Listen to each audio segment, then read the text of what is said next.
Jason is an editor at Pixar. He worked on such films as WALL-E, Cars 2, Partly Cloudy, the short, The Incredibles, Finding Nemo, and many others. And as I said, he's an Albany resident. Welcome, Jason. Hey. This is Barney Jones. Hi.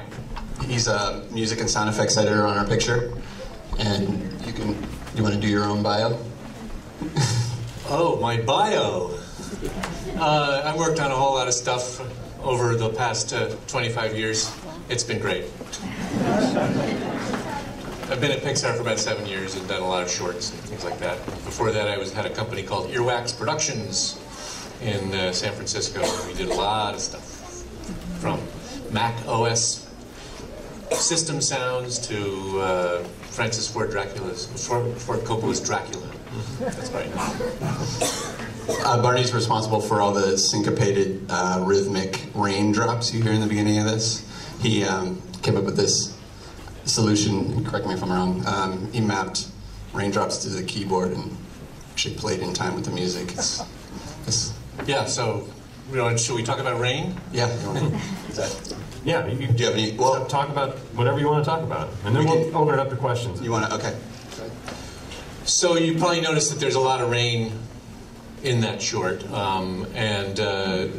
rain is particularly difficult to capture, to record, because there's always a lot of other noises going on when it's raining. There's, wind, and there's thunder, and there's traffic, and all kinds of unpredictable things. So you can't really get just rain, and we needed rain on not only just on umbrellas, but on different kinds of surfaces, on metal, on stone, on sidewalk, on wood, on shingles, on all kinds of things.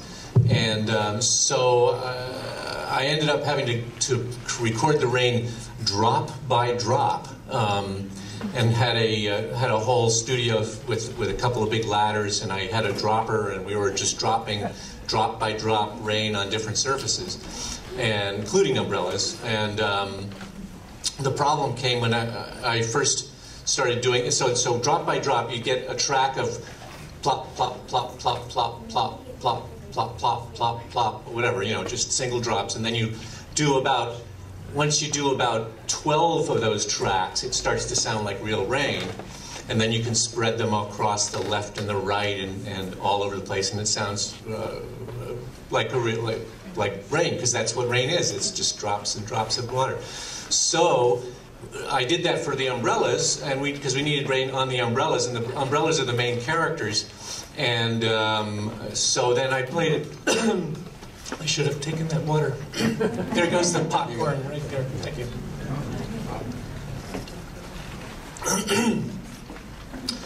So I dropped those drops and drops and drops of water on the umbrellas, on a real umbrella. Played it back for the director, and he was like, I need something. It's a very harsh rain. I need a more heroic, more likable rain, something that feels like our main character. This rain feels like some kind of, it's harsh. It sounds like an angry umbrella. And so I thought, okay, what am I going to do? Because rain, you drop something on an umbrella, it's designed to keep the rain out. So so I thought, well, maybe we need a more loose mesh kind of cloth. And I went and got some cheesecloth from the kitchen at Pixar. Cheesecloth is very loose weave. You can push cheese through it. That's why it's called cheesecloth. And we spread that out, and I got up on my 8-foot ladder and dropped. But I couldn't even hear it. I couldn't hear each drop. And even my assistant next to it couldn't hear. But in any case, once I got into the studio and I got rid of all the extra noise, I then could hear it. And indeed, it was just instead of dit, dit, dit, dit. And it kind of worked, and I tracked it up. And so then, but it was so quiet that it was almost unusable. So then I sent out an email to, maybe I'm not allowed to say this group, but it's called science@pixar.com. And basically it's all the people who are interested in science at Pixar, and there's some real science heads there. And I sent out the question of how far does a raindrop have to fall to reach, what is it called? Terminal velocity, right? Terminal velocity, because as you know, things falling through in gravity reach a certain speed and then they don't speed up anymore. So I wanted to get maximum volume from my drops. So then all these answers started coming back in with calculations and equations, and it depends on this density of the rain, and but it ended up that the general word was I needed to be up about 18 or 19 feet to get it at full speed hitting the cloth. So I found a quiet room with a 20-foot ceiling, got an 18-foot ladder, got way up high. And I also went out and bought all kinds of loose weave cloth, like chiffon and linen and other loose weave cloth. Got some darning hoops and spread out these things. So I had all these little drum heads that were like to receive this rain, and there I was, up 18 feet high, dropping drop by drop. And also we got some Karo syrup and some corn oil, and we dropped that on different kinds of cloth.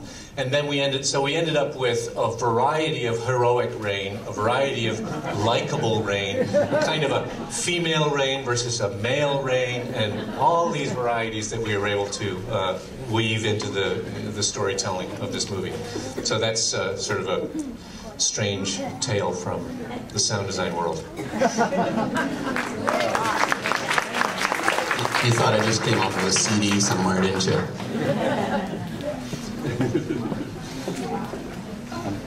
Should we take questions? I also have a progression wheel if we want to talk about.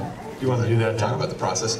Yeah, I was just going to give you a broad overview of sort of this cycle at Pixar from an editorial point of view, what we do, how we start out, and then where we end up. I don't know if they can hear me downstairs, but if they want to press play on the progression reel, this is what you're going to see is the initial steps. I'll give you a quick overview. You'll see hand-drawn story reels initially. Every movie we make starts out in this stage where there's an artist with a pen or some sort of drawing implement in their hand, and they hand draw all of our pictures. A lot of people think it all comes from the computers. The majority of production happens in the story reel process. Through the progression, you'll see layout, which is when we introduce camera. We introduce the movie into the digital world. There's virtual cameras. Set pieces are put in place, characters are put in the right locations. There's no lighting, so it looks very flat. The characters aren't animated, so you'll see things sort of floating through space.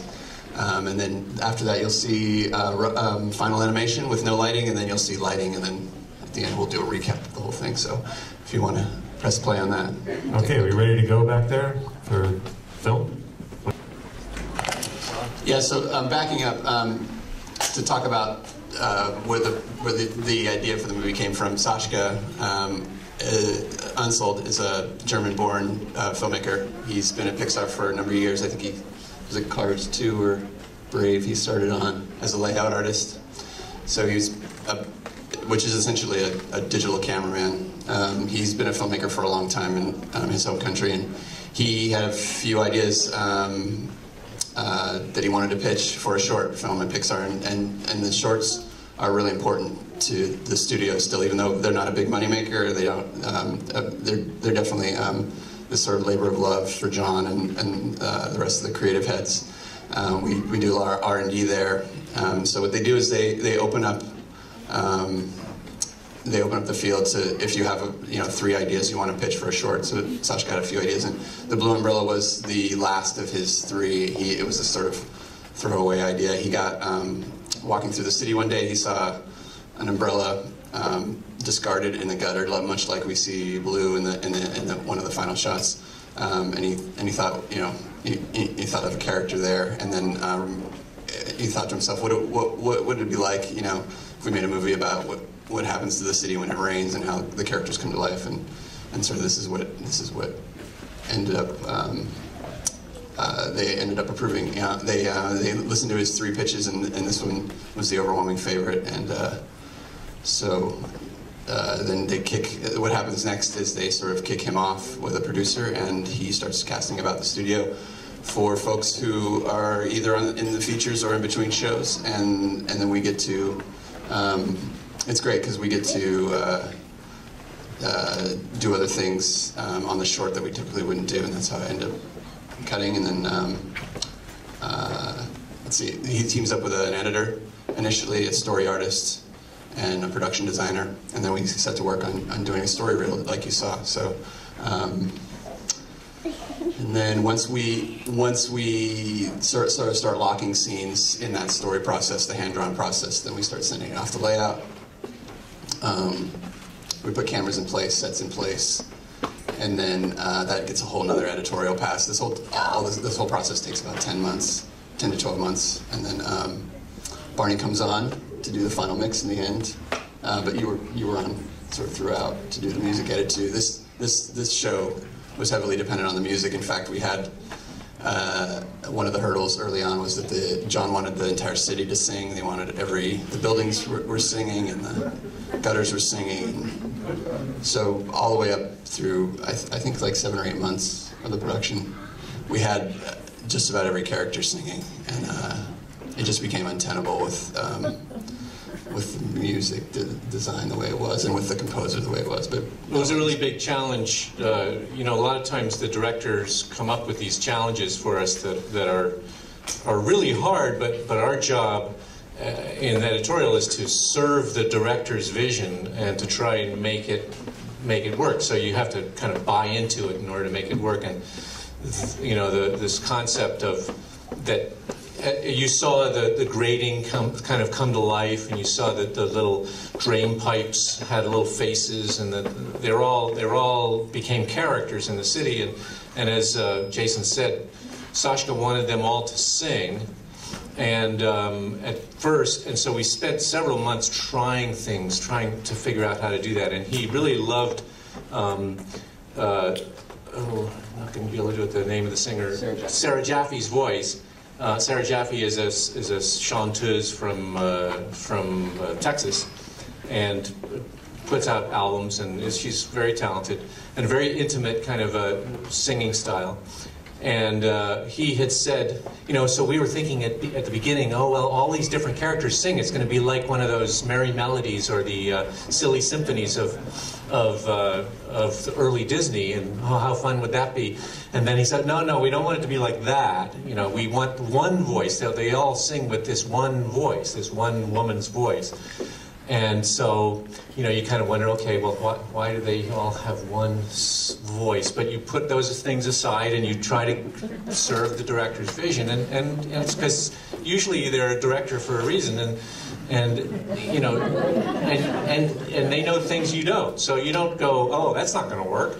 You go, okay, well, let's try it. So we tried putting that voice in kind of a concrete enclosure, and then into a little metal enclosure, so it would kind of sound like a drain pipe now sometimes, and sound like a grating and other times, and we were working really hard on that, and usually in animation, you start with the sound, with the voices, with all the sound and the storyboards, and then you animate to that.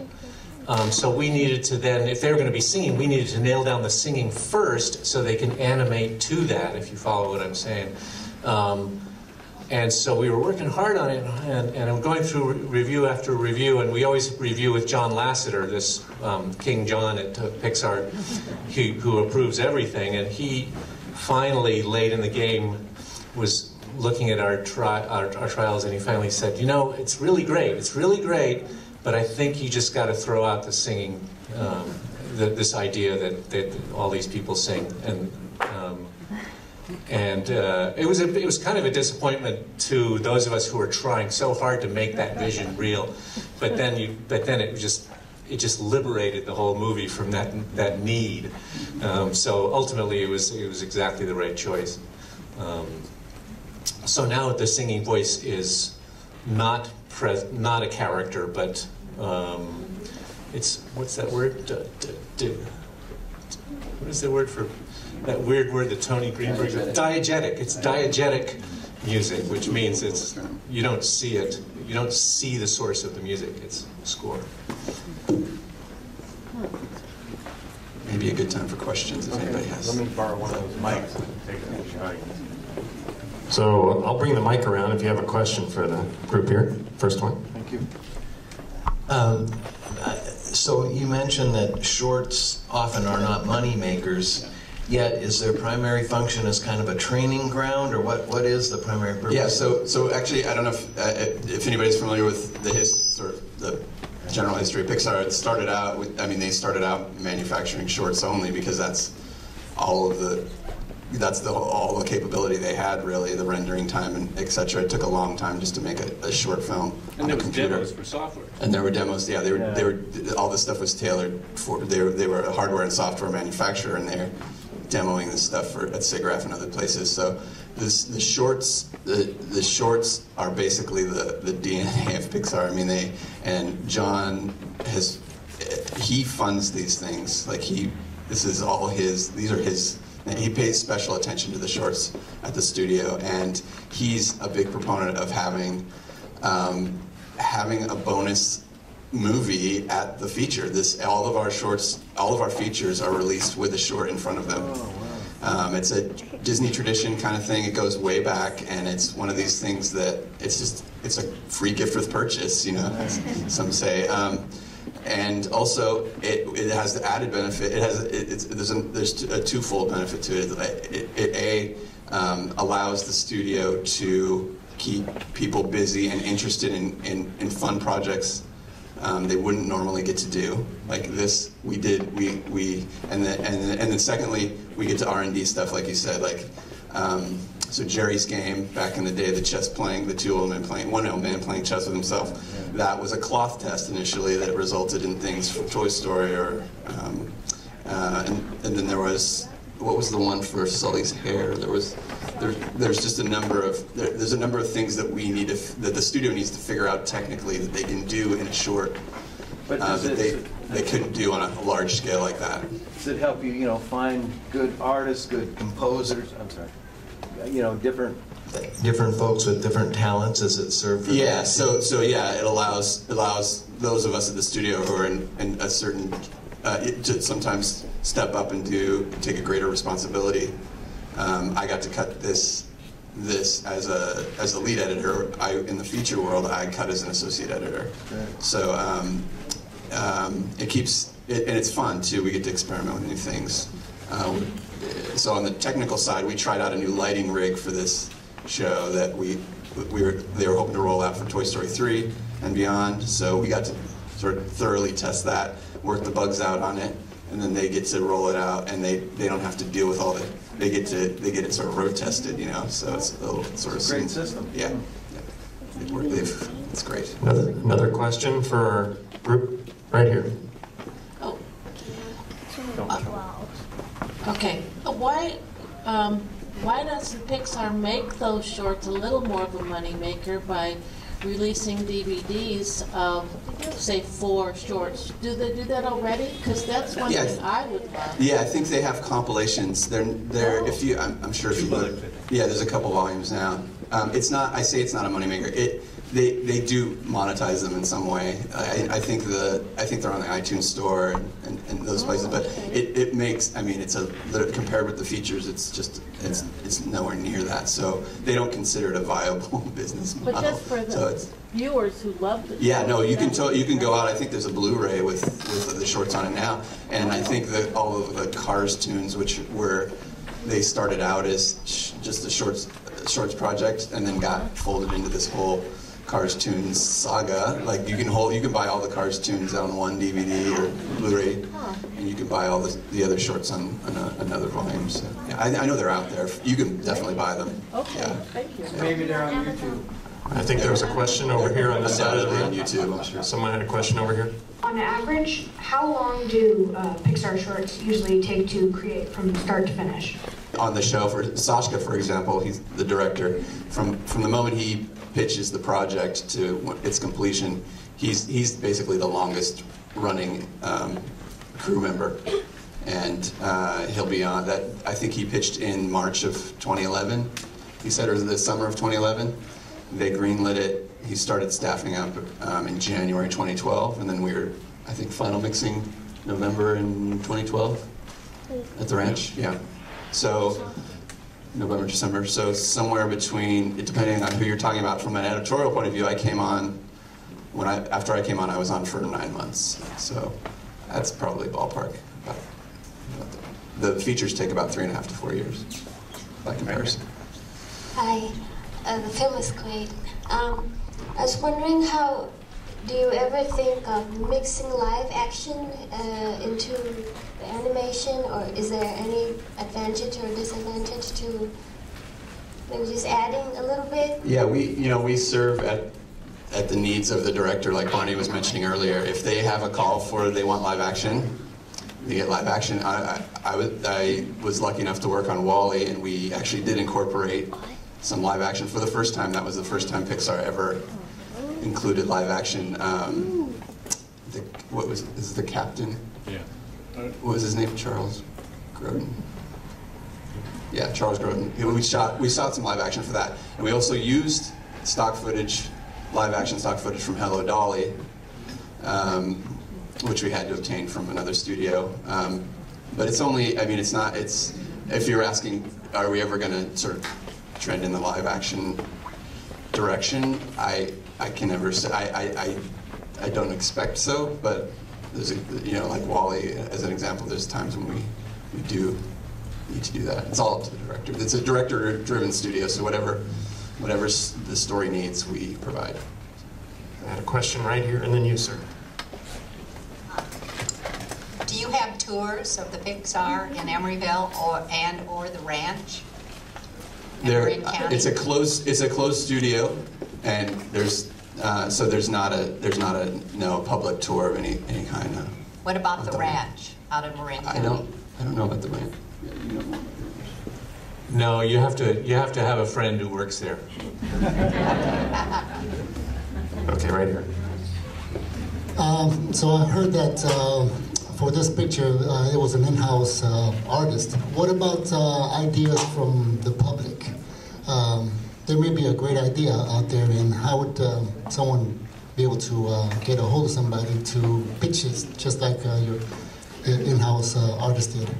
One of the things we have to sign when we start working at Pixar is a statement that if somebody starts to talk to us about an idea they have for animation, we have to tell them to be quiet and not tell us anything, because they're so worried about lawsuits that there's very much a legal rule there that we're not allowed to even listen to an idea that our friend or our wife or our cousin might have for a Pixar movie, because if some tiny part of that idea made it, by coincidence into a movie, that person might go, well, that was my idea, and start to sue. And since we're run by Disney, since we're owned by Disney, they don't run much of our life, but we are beholden to their lawyers, and Disney lawyers are famous throughout the world.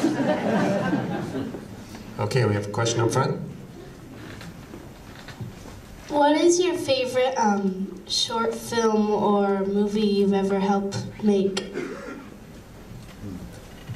Oh, well, this one is probably my favorite that I've worked on. It was most interesting to work on. I've worked on several of these. I did one called Bernie, and that was the first one I did was Bernie. If you ever saw WALL-E, you might have seen on the DVD. You might have seen Bernie, which is a little short that was derived.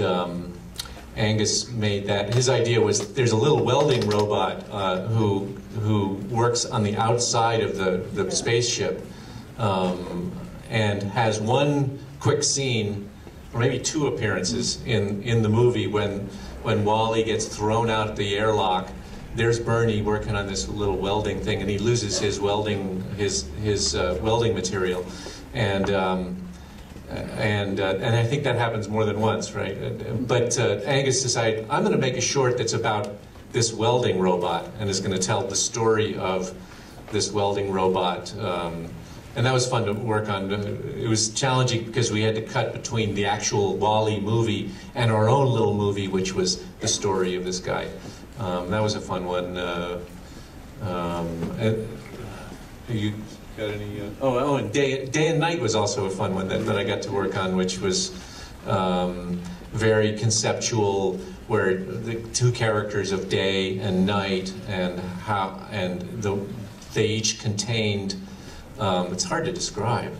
Day contains the whole world during daytime, and Night, the character, contains the whole world during nighttime, and they get together and have and zany antics ensue. It's a pretty fun one, and it's very conceptual as well.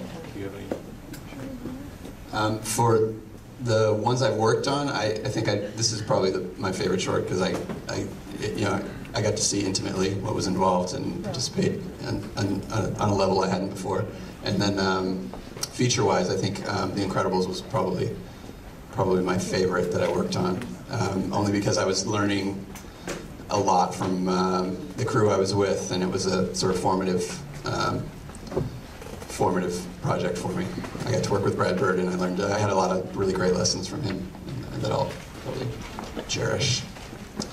You know, we just had a brief intro when you guys started. Could you both tell us how you got into your line of work?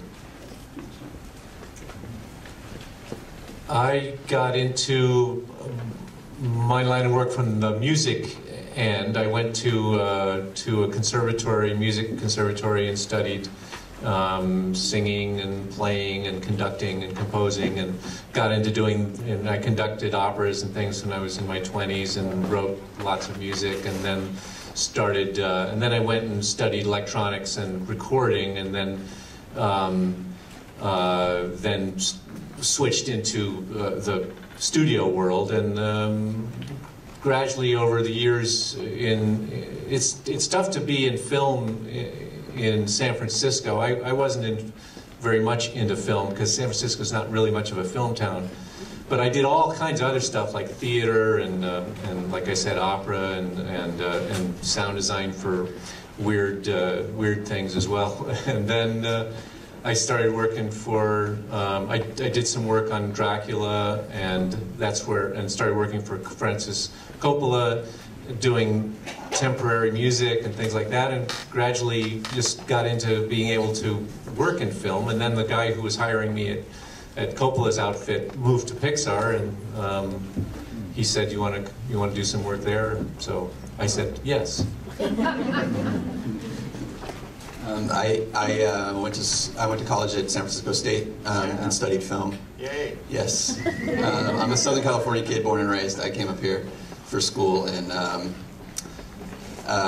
never thought I'd be able to work after college. I applied it locally and couldn't get a job, and then quickly went to LA, started working in television and features.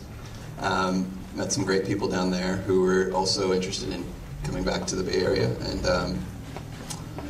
like Barney, I had a friend who started at Pixar and called me a few months later and said, "If you could be here Monday, the job is yours." And that was in August of 2000.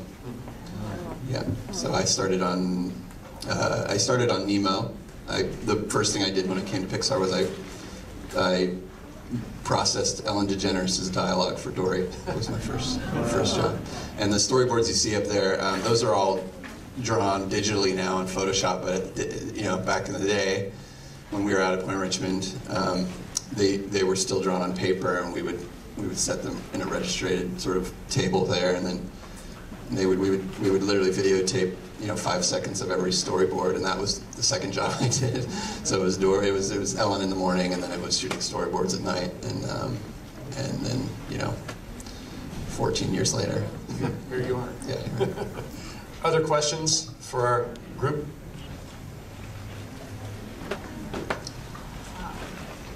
How long has Disney acquired, how long ago was it when they acquired Pixar? Or was Pixar always under Disney? They bought us out in '06. '06. Yeah, there was well, you can read about the history of that. Thank you. Disney Wars is a good place to start. Other questions? Right. So how much of this film is live action versus animation? It really looks like it's live action almost all the way, and I know that a lot of it's animated, right? This is 100%. Any other questions? Got one in the front here. At the beginning of a Pixar movie, there's usually the Pixar, the little light guy that jumps on the eye in Pixar. When was that created? So yeah, that dates back to one of the first Pixar shorts called Luxo Jr. Actually, it was probably the first Pixar movie I ever saw when I was at State. It was in the mid '90s with Spike and Mike's. I don't know if anybody saw Spike and Mike's Festival of Animation. You ever been there? Yeah, raise your hand. Yeah. There's some amazing films there. They had a little Scotty dog that used to run around the stage. It was great. But Luxo Jr. was the one that won the Oscar for Pixar originally. That was their first big sort of short that had wide acclaim. You know. So was it before Toy Story? Yeah, it was before Toy Story. So yeah, that was groundbreaking, and so that's the thing. That's the sort of touchstone short that they go back to. So that's why it's the logo, I think. Wasn't it the first one? Wasn't it in fact the first Pixar short? Andre and Wally B. was the first. Oh really? Yeah, and then Red's Dream. Because I can picture Lasseter telling the story of how he had just gotten hired to make demos for Pixar. He was an animator, young animator coming out of Disney, and they said, well, make a demo. And wasn't it, I mean, I have this story in my head. It was the bee. The bee. Yeah, Andre and Wally B. Because he had a Luxo lamp on his desk, and he had a ball, and he thought, well, I'll make a short about these characters. And that's how. So I guess it wasn't the first one, but that was, you know, he was trying to come up with an idea, and he saw his lamp, and he had a ball, and he thought, well, I'll just make a story about these guys, and it did pretty well. But to answer your question, the logo is created out of those characters, but I don't know when that first appeared. Maybe on Toy Story. I don't know. Good question. We'll have to research that. It was pre-Toy Story. Are you guys going to show anything else before we wrap up? Well, I made a little opening. We could show the opening of this thing. We might want to crank it up a little bit. I took out the music and the traffic and just left in the weather, so you could hear all the raindrops. You know, and you can hear that at the beginning the raindrops are actually rhythmic. They're like a little drum track with raindrops. So because I needed to make raindrops hook in with the rhythm of the music that came, so the music started in rain and then got picked up by the instruments and then the voice. So if that's available to play, should we play show that? And I'll we won't play the whole thing. I'll just stop. Okay. If we're ready back there to show it.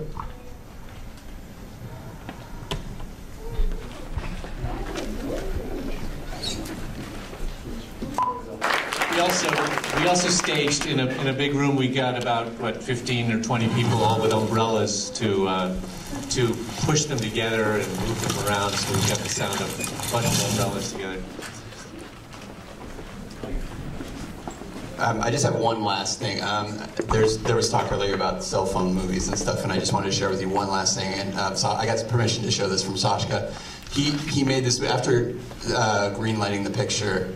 Sashka went and made this movie literally on his phone one day, and he's a very talented artist, visual artist, and he took the movie off of his phone, brought it to Pixar, and in about an hour he produced this little thing that sort of inspired the pitch. So if we could roll that last iPhone movie, that'd be great.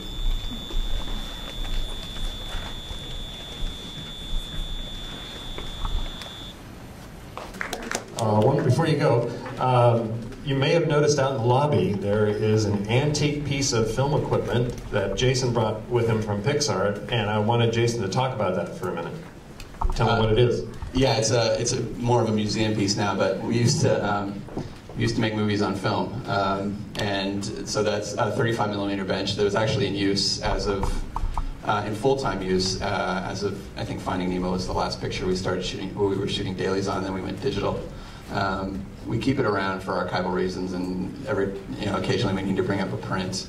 But I just thought it'd be interesting at a film festival to have actual film. So if anybody's wants to take a part of, I brought a reel of Monsters University. We've been given permission to sort of cut it up and give little pieces out. If anybody's interested in that, we can make some splices out there, and we can demonstrate how That would be great. So yeah. anyone who's interested in that, yeah, we can go into greater see detail Jason out there. a lot. All right, and our editorial assistant Jennifer Jew is here to help the two. She's too reluctant to come up here and say anything, but she'll be helping out too if you look for her. Okay. Well, on behalf of the Albany Film Fest, I want to thank Jason and Barney for being here today and sharing all this great film and stuff.